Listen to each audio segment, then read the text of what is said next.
हाय मित्रांनो, आज होता बिग बॉसचा 50वा एपिसोड. म्हणजे 50 दिवस बिग बॉस सुरू होऊन झाले. याचाच अर्थ काय? अर्धा सीझन झालाय. आता या अर्ध्या सीझनमध्ये बिग बॉसने एका टीमला म्हणजेच ए टीमला त्यांच्या जाळ्यात बरोबर अडकवलंय. म्हणजे ए टीमचा घात केलाय नॉमिनेशन टास्कमध्ये. तो कसा घात केलाय याबद्दल बोलूया. नक्की या आता नॉमिनेशनमधून कोण बाहेर जाऊ शकतं याबद्दल बोलूया. डीपी आणि अंकिताचा जो वाद चालू आहे त्याबद्दल सुद्धा बोलूया. आणि त्याचबरोबर वैभवसाठी रडणारी खोटी मंडळी जी आहेत त्यांच्याबद्दल पण चर्चा करायची. ते जर का सोडलं तर कसं व्हायचं? तर चला, बरंच आहे बोलण्यासारखं. रिव्ह्यूला सुरुवात करूया. नमस्कार मित्रांनो, माझं नाव तुषार आणि 7 स्टार मराठीमध्ये तुम्हा सगळ्यांचं पुन्हा एकदा स्वागत आहे.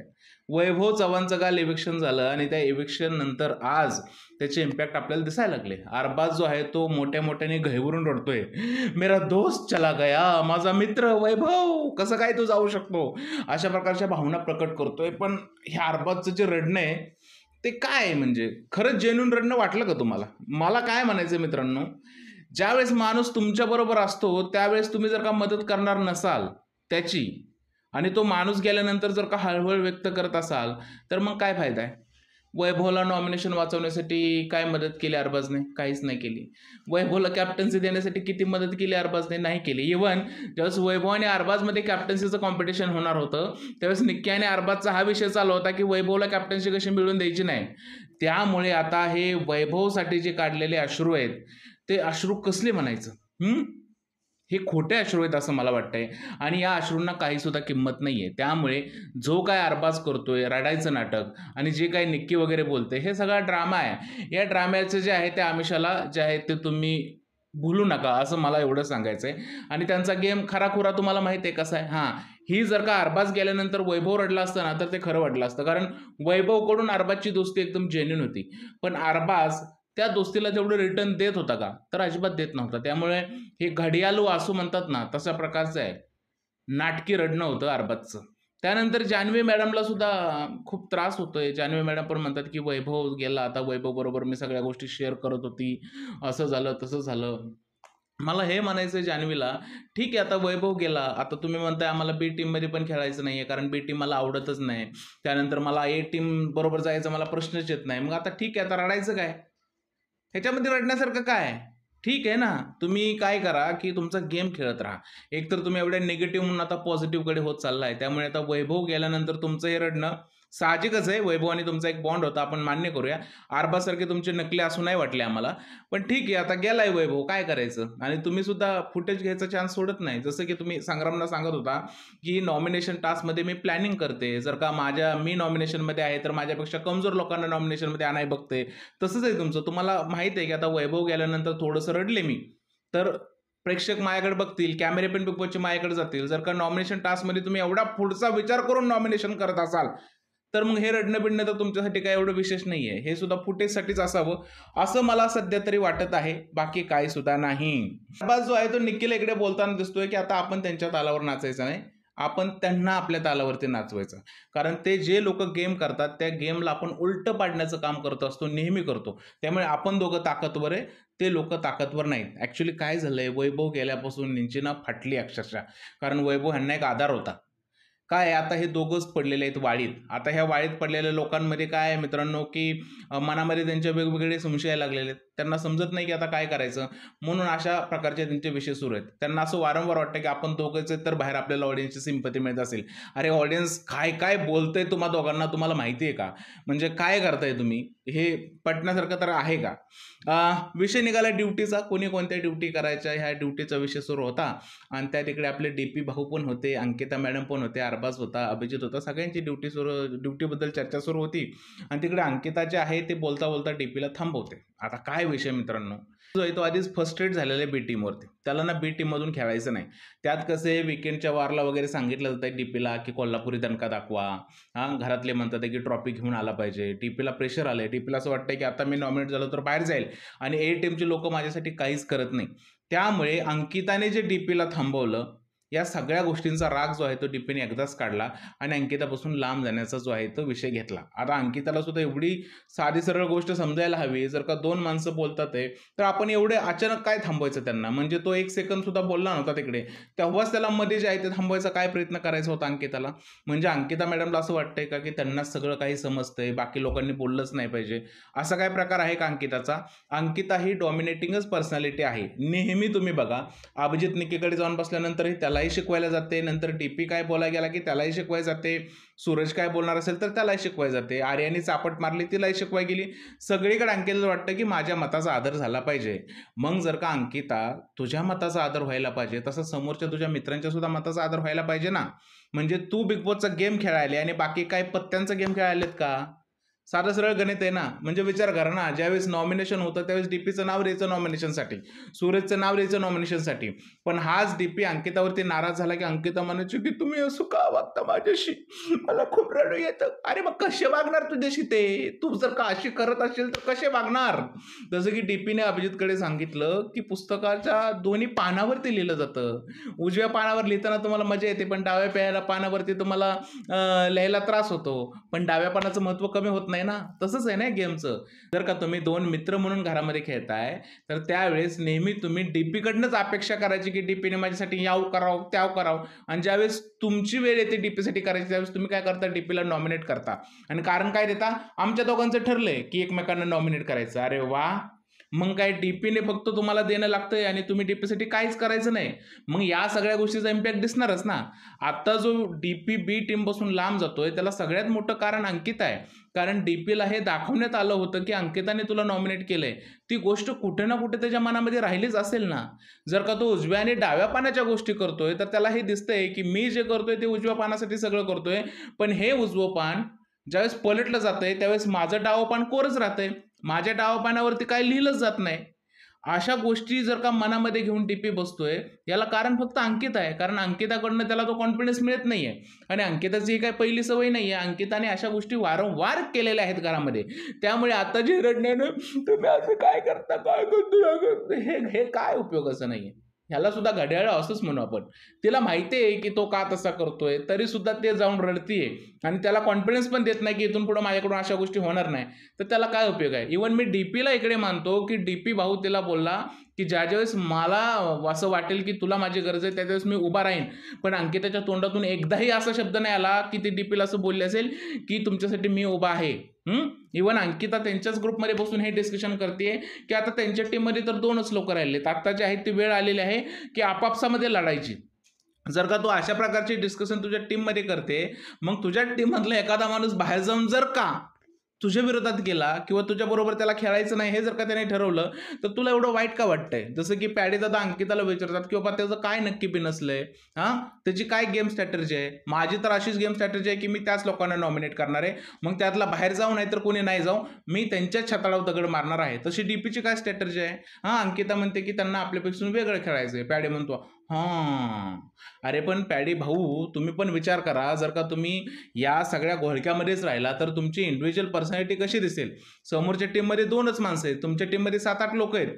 जर का तुम्हाला नॉमिनेट करायचीच वेळ आली तर 2 लोकांनाच कसं नॉमिनेट करणार? आणि बिग बॉस काय फक्त 2च लोकांना नॉमिनेट होऊन देणार आहे का? बाकी लोकांना पण नॉमिनेट व्हायला लागणार आहे ना. जसं की डीपी बोलला की गेममध्ये मजा कधी येणार आहे? ज्यावेळेस या 2 लोकांना 2 वाईल्ड कार्ड एंट्री मिळतील तेव्हा काहीतरी गेममध्ये मजा येईल. आता काय होतंय, 2 लोक वेगळ्या साईडला आहेत आणि बाकी अख्खी लोक वेगळ्या साईडला आहेत, तर गेममध्ये मजा कशी येणार आहे? नाही येणार ना. त्यामुळे आता खरंच बिग बॉसच्या घराला वाईल्ड कार्ड एंट्रीची सुद्धा गरज आहे. आपण होतो डीपीच्या मुद्द्याकडे, डायरेक्ट वाईल्ड कार्डकडे शिफ्ट झालो. सांगायचा मुद्दा काय आहे की डीपी जो करतोय तो खूप छान पद्धतीने गेम खेळतोय असं मला वाटतंय. कारण यातून ना डीपीची एक इंडिव्हिज्युअल पर्सनॅलिटी दिसेल. भलेही तो नॉमिनेट होऊ द्या काय होऊ द्या, पण त्याची पर्सनॅलिटी तरी दिसेल. टीमच्या घोळक्यामध्ये राहून खेळणं म्हणजे तुमची पर्सनॅलिटी दाबण्यासारखं आहे असं सद्यस्थितीत तरी वाटत आहे. जान्हवी रडते, बिग बॉस साहेबांना जान्हवीची दया आली. जान्हवी का रडताय म्हणताय? जान्हवी म्हणताय बिग बॉस मला खूप एकटं वाटतंय, ज्या आहेत गोष्टी शेअर करायला कोणीच नाहीये. बिग बॉसने कन्फ्युशन रूममध्ये बोलवलं आणि जान्हवीला थोडीशी समज दिली. आता हे बिग बॉस वारंवार बऱ्याच लोकांबरोबर करत असतं, तसं जान्हवी मॅडमला जे आहे ते समज दिली. जान्हवी मॅडम बाहेर आल्या, खुश झाल्या आणि नंतर जे आहेत ते संग्राम बरोबर चर्चा करतात आणि संग्रामला म्हणतात हे बघा, हे जे बारबाज आणि निक्की आहे ना यांचं टार्गेट आता तुम्हीच असणार आहे किंवा मी असणार आहे. तर या दोघांची ही चर्चा सुरू आहे. तिकडे बी टीमची चर्चा सुरू आहे की गेम कसा पुढे न्यायचा, काय करायचा. आणि या चर्चेच्या नंतर युद्ध सुरू झालं निक्की वर्सेस संग्राम यांचं. ॲक्च्युअलमध्ये काय झालंय तुम्हाला खरं सांगतो, संग्रामला जेव्हापासून रितेश भाऊंनी टार्गेट केलंय तेव्हापासून ही लोक सुद्धा संग्रामला टार्गेट करायचं बघतात. मुळात एकच आठवडा झालेला आहे संग्राम घरात येऊन, त्यामुळे संग्रामच्या गेमला एवढं क्रिटिसाइज करणं खरंच चुकीचं आहे. ही लोक पहिल्या दिवसापासून घरात राहिलेले आहेत. आता संग्राम आल्यापासून यांची हातभर फाटली अरबाज आणि निक्कीचे, त्यामुळे हे संग्रामला छोट्या गोष्टीवरून टार्गेट करतात. संग्राम काय बोलण्यामध्ये यांच्या एवढा चालाक नाहीये, ही लोक खूप बोलण्यामध्ये चालाक आहे. म्हणजे ही लोक संग्रामचा कशाही पद्धतीने अपमान करू शकतात. हे आज परत सिद्ध झालंय. पण या लोकांनी अपमान केला म्हणून संग्रामचा गेम काय कमी होणार आहे का? नाही होणार ना. म्हणजे संग्रामला सांगितलं तुझा फुसका गेम आहे, तू समोरासमोर लढत नाही, हे नाही ते नाही, ह्या प्रकारचे बोलणं, अरबाजचं जे आहे ते बोलणं, हे म्हणजे काय पटण्यासारखं आहे का? म्हणजे अरबाजला हे म्हणायचं आहे का की बाबा तुझा पहिल्या दिवसाचा गेम आणि संग्रामचा एक आठवड्याचा गेम जर का कंपॅरिझन केला तर तू भारी आहे. बाई तू भारीच असणार ना, कारण तू गेम खेळण्यासाठी भरपूर दिवस घेतलेले आहेत. संग्रामला फक्त एकच आठवडा मिळालाय. ज्यावेळेस संग्राम घरामध्ये आला होता त्यावेळेस मी स्वतः म्हटलं होतं की संग्रामच्या नव्या नवरीचे 9 दिवस संपल्यानंतर त्यातला जेन्युइन पर्सनॅलिटी बाहेर येईल, कारण तो आता बिग बॉसचा गेम बघून आलाय आणि तो गेम त्याच्या डोक्यात आहे, तसं तो व्यक्त होतोय. ज्यावेळेस तो घरामध्ये राहील आणि त्याच्याकडे बोलायचे मुद्दे संपतील त्यावेळेस तो कसा गेम खेळेल यावर आपण ठरवूया की संग्राम कसा आहे ते. पण आता ही लोक त्याच्या याच कमजोरीचा फायदा घेऊन त्याला टार्गेट करायचं म्हणतात आहे. आणि अरबाज आणि निक्की विशेष करून हे दोघं तर संग्रामच्या मागेच लागलेले आहेत. मला असं वाटतं की संग्रामने इथे एक सगळ्यात मोठी चूक केली, तो म्हणजे मराठीचा मुद्दा काढून. म्हणजे ठीक आहे त्याला मराठी येत नाही अरबाजला, पण तो बोलायचा प्रयत्न करतोय. म्हणजे इरेनापेक्षा तर तो बरा आहे, त्यामुळे अरबाजला एवढी नावं ठेवण्यात काय लॉजिक नाही. जर का इरेना घरामध्ये राहू शकते तर अरबाज का नाही? संग्रामने मराठीचा मुद्दा सोडून दुसरा मुद्दा काढला असता आणि त्याला खेचला असताना की बाई तू ताकद दाखवतो, पोरीच्या मागं लागतो, पोरीशिवाय तुझा गेम नाही, ज्या मुलीने तुला लाता मारल्या तू तुझ्यापाशीच बसलाय, अशा पद्धतीचे वक्तव्य केलेस तर तो जो आहे तो अरबाज जो बोलण्यात कमजोरी पडला असता. पण इकडे काय झालं मित्रांनो, ही जी गोष्ट बोलून जी आहे तर त्यांनी फुलटॉस दिला आणि फुलटॉसवरती निक्की तांबोळे आणि अरबाज काय करतो तुम्हाला सगळ्यांना माहीत आहे. बरं ह्या सगळ्या वादानंतर ज्यावेळेस नॉमिनेशन टास्कची अनाउन्समेंट झाली त्यावेळेस जे आहे ते वर्षाताईचे कान भरले जात आहेत त्यांच्याकडून आणि सांगितलं जातं की हा वाईल्ड कार्ड एंट्री आलेला आहे, कुठून कसा, आपण पहिल्यापासून येतोय, आधी आम्ही तुमची प्रायोरिटी घेणार, ह्या वाईल्ड कार्ड एंट्रीला पहिलं काढा. मला आठवतंय बिग बॉस सुरू झाल्यावर मेघा धाडे मॅमचा आणि माझा कॉल झाला होता, त्यावरती मेघा धाडे मॅडम म्हणल्या की तुषार कधी हे लक्षात ठेव, ज्यावेळेस कुणाला बिग बॉसच्या घरात जायचं असतं ना त्याने वाईल्ड कार्ड एंट्री म्हणून कधी जायचं नाही, कारण जो वाईल्ड कार्ड एंट्री म्हणून जातो त्याला दोन्ही टीम टार्गेट करतात. आता त्यांचं हे जे वाक्य आहे ते खरं होताना दिसतंय मला, कारण मी पाहिलं असेल अरबाज आणि निक्की जे आहे ते कुठेतरी यशस्वी होत आहेत संग्रामच्या विरुद्ध जे आहेत ते लोकांचे कार्ड भरण्यासाठी. पण बाकी लोक सुद्धा घरामध्ये हुशार आहेत, आता ते त्यांचं म्हणणं किती ऐकतील हे सुद्धा पाहणं उत्सुकतेचं असणार आहे. पण संग्रामला पाहून या निक्की आणि अरबाजची पूर्णपणे फाटलेली आहे आणि ते जे आहे ते नेहमी त्यांना हरवण्याचा जो आहे तो प्रयत्न करत आहे. सूरज चव्हाणला घरामध्ये वाईल्ड कार्ड एंट्री हवे, बिग बॉसने सुद्धा त्याची मजा घेतली. सूरजला साडी घालणारे आणि शांत बसणारे मुलगे हवे आणि सगळे लोक जे आहेत ते सूरजची मस्करी उडवतात आहे. भारी वाटलं हा सगळा पॅटर्न बघून. आणि मी खरं सांगू का मित्रांनो तुम्हाला की असे हलके फुलके किस्से घरामध्ये व्हायला पाहिजेत. पण एवढा सगळा एपिसोड बघितल्यानंतर एक हलका फुलका किस्सा फक्त पाहायला मिळाला आणि बाकी सगळे प्लॅटिंग बघितल्यानंतर आर्या गेल्यापासून खरं सांगू का मजा येत नाही आहे बिग बॉस बघायला. घरामध्ये नवीन वाईल्ड कार्ड एंट्री व्हायलाच पाहिजे, नाहीतर मजा जी आहे ते कमी होताना दिसते कालपासून विशेष करून. तर यानंतर मित्रांनो नॉमिनेशन टास्कची अनाउन्समेंट झाली. 2 टीम होत्या नॉमिनेशन टास्कमध्ये आणि या आठवड्याची पूर्ण थीम जंगलवाले असणारे बिग बॉसने अनाऊन्स केलेलं आहे. आणि जंगलामध्ये शिकारीची बंदूक पकडायची होती. 2 टीममधले प्लेयर जे आहेत ते समोरासमोर येऊन लढणार होते. मी एपिसोडच्या सुरुवातीलाच म्हटलंय की ए टीमला जे आहे ते बिग बॉसने त्यांच्या जाळ्यात अडकवलंय. ए टीमची जे आहे ते बिग बॉसने वाट लावलेली. आता ती कशी लावलेली आहे वाट मी तुम्हाला इकडे एकदम डिटेलमध्ये सांगणार आहे. तुम्हाला पट्टे की नाही पट्टे बघा. पहिले तर टीम कशा पाडलेत बघा. टीम पाडलेले आहेत अरबाज, जान्हवी, सूरज, वर्षा, निक्की. आणि टीम बी मध्ये कोण आहे? अभिजित, अंकिता, पॅडी, संग्राम, डीपी. आता या टीमवरूनच कळतंय की नक्की बिग बॉसला कोणत्या लोकांना नॉमिनेशनमध्ये टाकायचंय, कारण ज्या जोड्या पाठवल्या गेल्या त्या जोड्या बघा. निक्की वर्सेस अंकिता ही समान जोडी होती. वर्षाताई डीपीची समान जोडी होती का? खरं सांगा नव्हती. अरबाज आणि पंढरीनाथची समान जोडी होती का? नव्हती. त्यानंतर जान्हवी आणि अभिजितची समान जोडी, हे म्हटलं तर चालेल. नंतर सूरज आणि संग्रामची समान जोडी होती का? नव्हती. याचा अर्थ काय? कोणत्या टीमला बिग बॉसला नॉमिनेशनमध्ये पाठवायचं होतं? हे स्पष्टपणे दिसतंय. ए टीमला बिग बॉसला नॉमिनेशनमध्ये पाठवायचं होतं, म्हणून अशा पद्धतीच्या जोड्या बनवून टाकल्या. आता निक्की आणि अंकितामध्ये निक्की जिंकली. ठीक आहे, निक्की जिंकली खरं आहे, पण पुढची जी जोडी होती वर्षा आणि डीपीची, ही जोडी मॅच तरी होत होती का?